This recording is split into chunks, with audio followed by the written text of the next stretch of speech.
బ్రహ్మదేవుడు నారాయణ స్తోత్రాన్ని తన పుత్రులు సనకాదులకు చెబుతూ శ్రీ మహావిష్ణువుకు నమస్కరిస్తున్న సందర్భములోని ఈ పద్యము 4వ స్కందము నుండి గ్రహింపబడినది.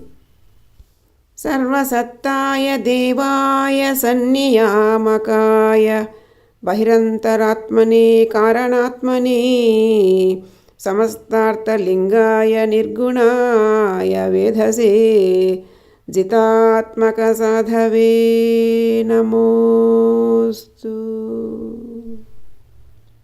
భావం: సర్వసత్తుడవు, దేవుడవు, నియామకుడవు, ఆత్మకు బయట లోపల వ్యాపించి ఉండేవాడవు, సమస్త అర్థ చిహ్న స్వరూపుడవు, నిర్గుణుడవు, సృష్టికర్తవు, జితాత్మక సాధు స్వరూపుడవు అయిన నీకు నమస్కారము.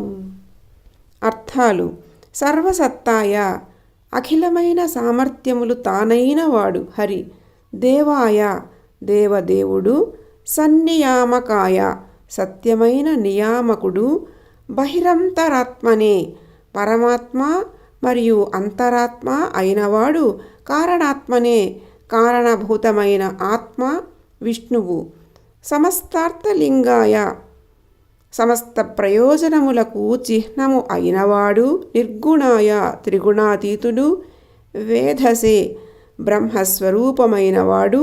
జితాత్మక సాధవే చిత్తమనడి ఆత్మను జయించిన సాధు స్వరూపుడు అయిన ఆ విష్ణువుకు నమోస్తు నమస్కారము. సర్వసత్తాయ దేవాయ సన్నియామకాయ బహిరంతరాత్మనే కారణాత్మనే సమస్తార్థలింగాయ నిర్గుణాయ వేధసే జితాత్మక సాధవే నమోస్తు.